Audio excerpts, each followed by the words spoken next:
I've been spending a bit of time reflecting on the past year. It happens to be mid-December right now, but you can do this kind of reflection at any time.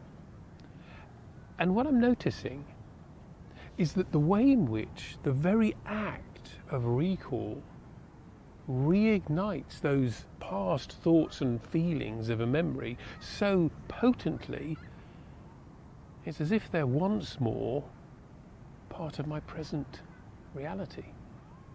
It's not like looking back at some past and somehow remote experience. The thoughts and the feelings that I had back then become the thoughts and the feelings that I'm having right now.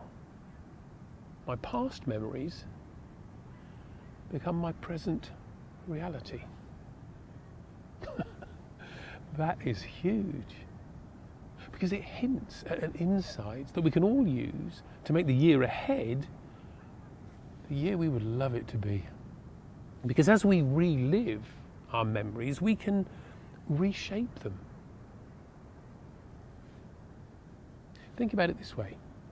In the moment of recall, a memory is no longer something from the past, it's a living thing. It's alive in the present.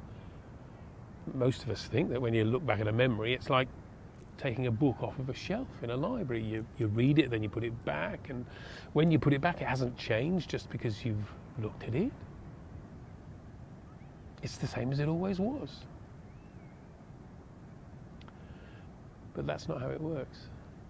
On both an experiential and a neurological level, it just doesn't work like that. Here's how it does work.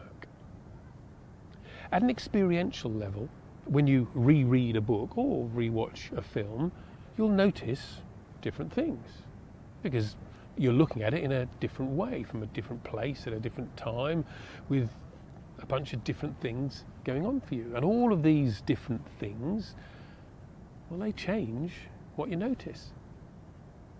And when you notice those new things, well, of course, it's going to change what you think about the book or the film.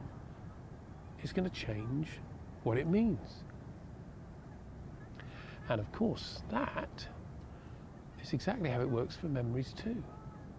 There's always new stuff there in a memory to notice, to learn from, if you're curious enough to look. Especially when you're given the fact that by definition, we're always looking back on a memory from a different place. So that's the experiential level.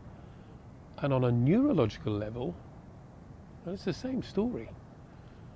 A memory is simply the reforming of a network of millions of neurons that were first formed when something memorable happened.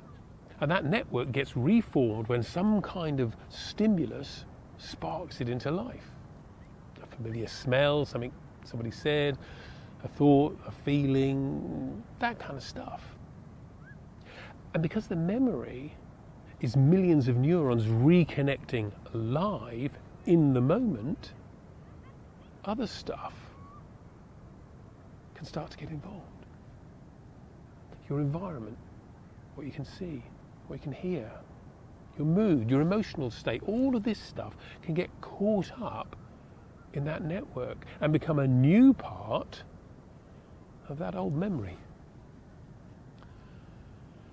Now, when you combine the experiential and the neurological influences, you can see why reflecting on past experiences, both good and bad, open up the possibility for you to make a whole new set of choices about what that past experience means. You can turn bad memories into good lessons. You can turn good memories into powerful tools, all of which means that the simple act of reflection is capable of giving you the resources that you need to shape the future more like you want it to be. So, as you review the year just gone, rather than thinking about it like taking a book off a shelf, think about your past experiences more like a Word document that you wrote some months back.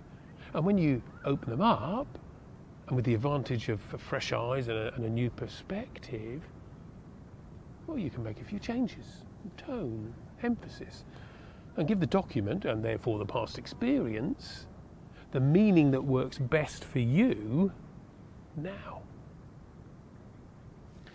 It's a fascinating thought experiment, because in it you get to become the editor-in-chief of your own life story. And the act of recall becomes an act of regeneration, where it becomes possible for you to revisit the events of the past in ways that enable them to better serve your future aspirations. Well, yeah, this really is a potent thought experiment, a thought experiment that uses the evidence of your own life as you lived it to help you make next year the kind of year you would love it to be.